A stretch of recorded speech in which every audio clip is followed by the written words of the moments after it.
Tight. Hey Gemini, I'm back with your cards, so let's get started. The underlying theme or the overarching energy for this mid-month November reading for y'all is the Knight of Wands. The Knight, I see it as a few different things. The first is a message or a messenger, usually of the fire sign variety. That can be Aries, Leo, or Sagittarius. If it's not a message or a messenger, then this is someone of the fire sign variety that is just acting immaturely. The age range for the Knight is a little bit higher than that of the Page. I see the Knight as mid to late 20s into the mid to late 30s. I see the Kings and the Queens as 40 years and above. So this is middle age, if you will. The, late 20s, 27, 28, 29, to late 30s, 37, 38, 39. The fact that they're in the reverse could be that they're having a hard time or they're just acting out.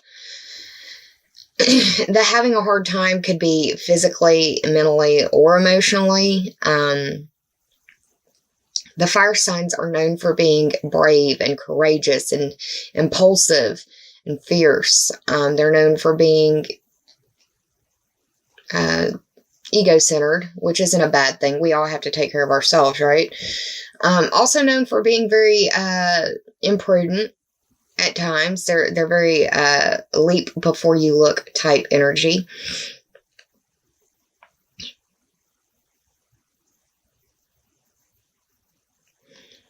It could be that you are feeling like the Knight of Wands, or you are dealing with somebody of the Knight of Wands energy in reverse.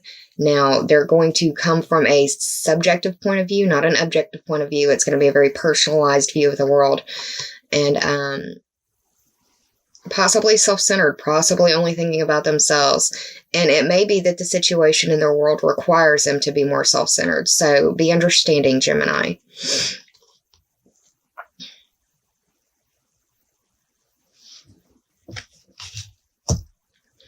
Now, the present card that I received for you, the first card that fell while I was shuffling, is the Page of Swords. This is the younger side energy. This is late teens to late 20s. 17, 18, 19 to 27, 28, 29. Whenever I see a sword, especially a character card, that would be Page, Knight, or King or Queen. Even sometimes the Ace of Swords, just really depends on the reading. But when I see this guy or any of the court cards in reverse with a sword in their hand, it means to me several different things. The first is that you could be dealing with miscommunication.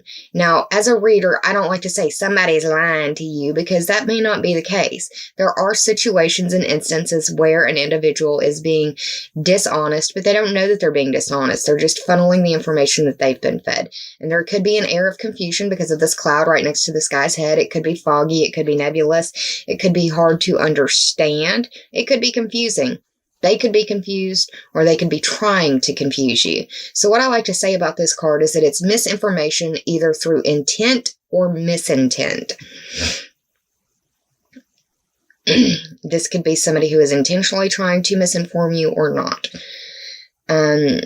The sign associated with the swords are the air signs. The air signs are you, Gemini, Libra, and Aquarius. Now, Gemini,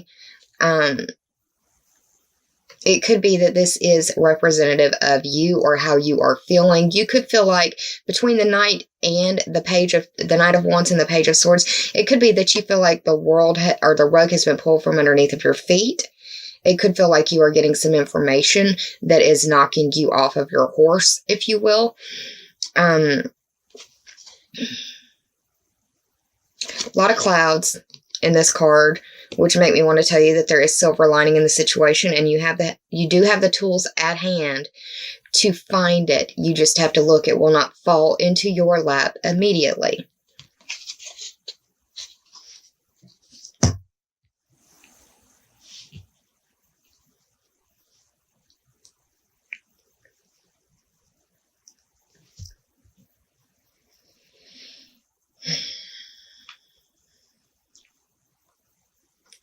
The second card that you received, which is representative of the past, is the Five of Cups.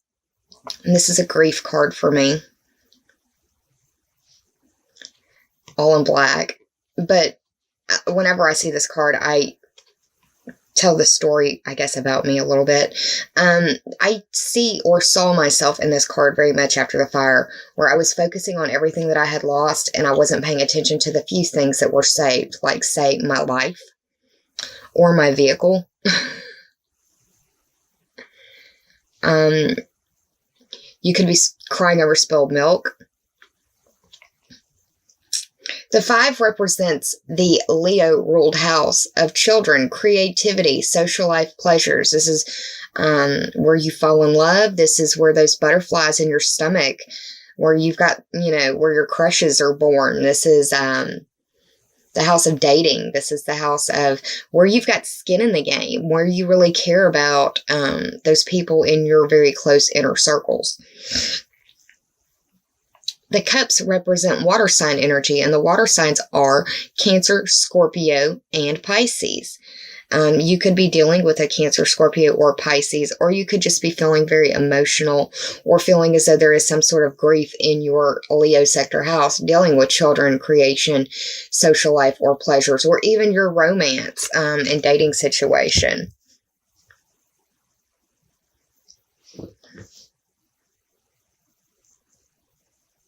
That's the past situation. The third card, this is the obstacle, which is kind of weird because this is a good card. This is a karma card. This is childhood. This is happy childhood. This is happy memories and nostalgia. It's also having enough to share without needing to be concerned about yourself. You have enough for yourself and to share with others around you. Another Cups card. Cancer, Scorpio, and Pisces could be involved, or it could just be emotional relationship type energy. This is the 6th card of the Cup suit. The 6 represents the Virgo ruled house of work and health, or the competency and skills that you bring to the services that you provide. The obstacle may be that you have a really good work relationship with someone and people talk. If there's too much good chemistry going on, people talk. And this is really one way that I'm seeing it play out, is that it may be an attraction that you're trying to hide as well because of the Page and the Wand. The Page and the Knight of Wands being in reverse. Everything else is upright. It may be something that you're trying to keep undercover. But there's like a genuine affection between these two people. I feel like it involves at least a fire sign. I want to say an Aries because of this red hood right here, because red represents fire signs for me, and the head is ruled by Aries. So it may involve an Aries. It may involve an Aries with the head. It may involve an Aries with problems like health issues in the head. That could speak to me because I've got PTSD issues and I am an Aries sun. You see how this stuff kind of plays out? There's a lot of flowers in this card as well. I don't know why I'm getting this, but it feels like it could be that with this grief card right here and the 3 being the obstacle, it could be that you're having to say goodbye to someone or something or some situation in work or health. And I'm only relaying that because the grief card is here. The minor arcana grief card is here. And we have this numerology of the 6th house between work and health. This message may just be for one person. I'm going to still continue, though, because I give the readings as they come to me. The 4th card that I pulled for you, and this represents the help in the situation, is the 9 of Cups. This is traditionally known as the wish card. I like to look at it as the fat and sassy card. You're happy, you have everything that you need around you and then some. You don't necessarily need any more, but it'd be nice to have that last one to make the full set, right? It's the wish card. It's the fulfillment. It's being fully fulfilled. And I can't help but notice another red hat right here. It's like it's dealing with an Aries in the head some way. Once again, the Cups cards or the cups in the card represent the water sign energy. Water signs are Cancer, Scorpio, and Pisces. I have a feeling that you're dealing with someone who has some water and fire sign energy, and it's affecting you on a very deep level. I know of one individual in my world right now that this very much speaks to. And people who have viewed my channel for a few months now actually may have seen a video that I put up about her. I have since taken it down. I'm not going to give any more details about it because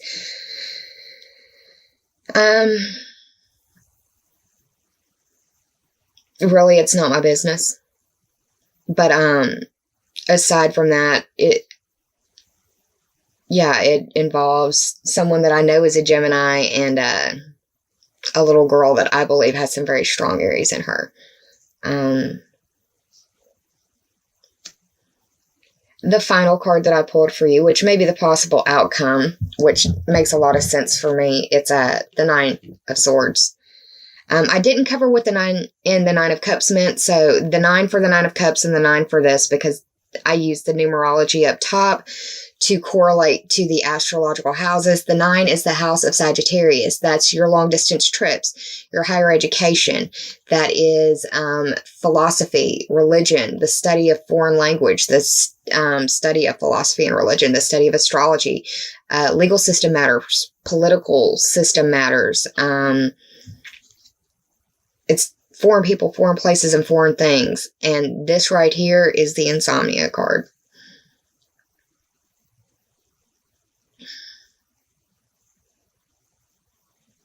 The swords represent air sign, the air signs, but it's like mental faculties. It's in your head. It's being in your head and not being able to sleep is what this card represents to me. And the way that it's across, that's how it looks. It's like this is a present situation, either being misled, or misleading to other people. The past is this 5 of Cups. And then the possible outcome is this 9 of Swords. So it's like you're flanked on either side by worry, sadness, anxiety. If it's not you, it's somebody close to you that you're concerned with or care about deeply. I even want to say that this Page of Swords has some fire sign in them because, look, we're wearing red right here, too. It could be their sun, their moon, or their rising sign, Gemini. It really just depends. But it looks like you're up late at night trying to figure out what's going on. Or you're up late at night trying to figure out the balance between what you want and what you have and where you're trying to go. And you could be feeling very tired because of all of this insomnia. Now, I did the tarot total.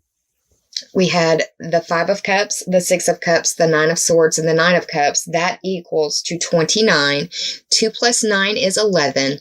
11 speaks to the Aquarius ruled house of your friends, your groups, memberships, associations, and teams, affiliations that you belong to.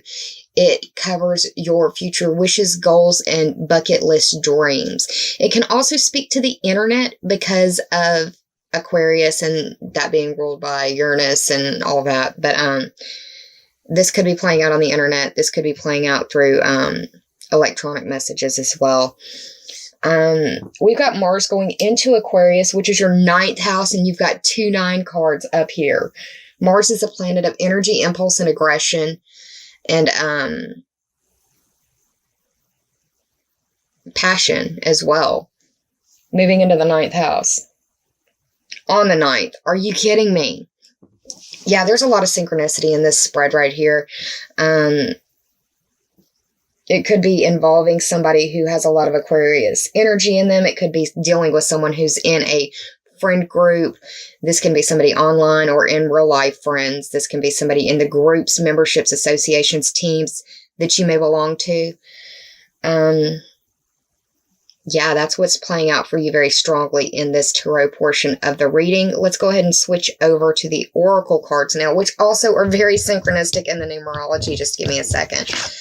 So what we've got for the first card is the Pearl Threaded. I have never had this card fall for me in a video reading. Let me pull closer. Look at the colors in that card. It doesn't look very impressive, but I mean, up close it looks way cooler. The Pearl Threaded. This is the 38th card. 3 plus 8 is 11, y'all. Friends, groups, future wishes, goals, dreams. Bucket lists. I wonder how difficult it is to actually thread a pearl. I've never had to do that before, but I mean, I've got shaky hands to begin with, so I probably wouldn't be that good at it. The first thing that I want to tell you is that this is about bringing you and another person, another situation, another lesson closer. Like a strand of pearls being stranded together. It's a single pearl. But how many singular pearls make up that threaded strand of pearls for the necklace, for the bracelet, whatever it is? This is about learning from the collective, learning from your work in groups. This also speaks to there being an energetic shift from the feeling of depletion to renewal.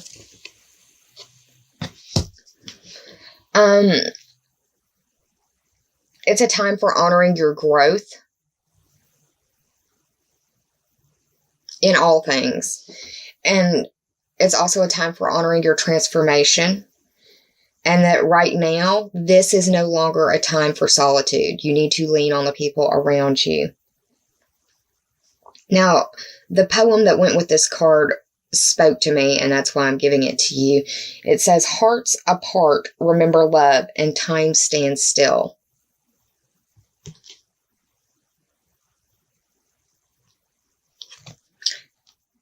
The Pearl Threaded. The second card that you received is the Dance of the Planets. Check your sun, your moon, and your rising sign for the placements for your other major energetic areas of life. But yeah, for you, this is the 12th house. That's the house of secrets and dreams and repression and self-limitation. But this is the 56th card of this 70 card deck for the Journey of Love. 5 plus 6 is 11. Once again, the Aquarius ruled house of your friends, your groups, your associations, your teams that you belong to, the future wishes, goals, and dreams that you have on your bucket list. Dance of the Planets is pretty self-explanatory. There's a lot going on in the cosmic energetic world. And that forces that are larger than yourself are at play here, meaning that you can will it away or want to will it away, but you just aren't strong enough to move the planets.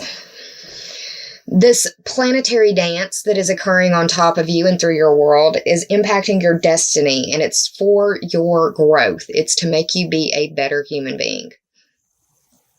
You need to have trust in divine timing and in the divine order of things. You need to also trust, acknowledge and believe, and then trust in the synchronicities or the coincidences or the happenstances that are occurring in your world right now. They're trying to get your attention for a bigger message. Pay attention to the timing and the rhythm of your life right now. Because big shifts are coming thanks to planetary energy. And right now is a really good time for you to just ride the cosmic wave and embrace the serenity prayer. Also, pray for grace. Pray for grace during these shifts, during these changes.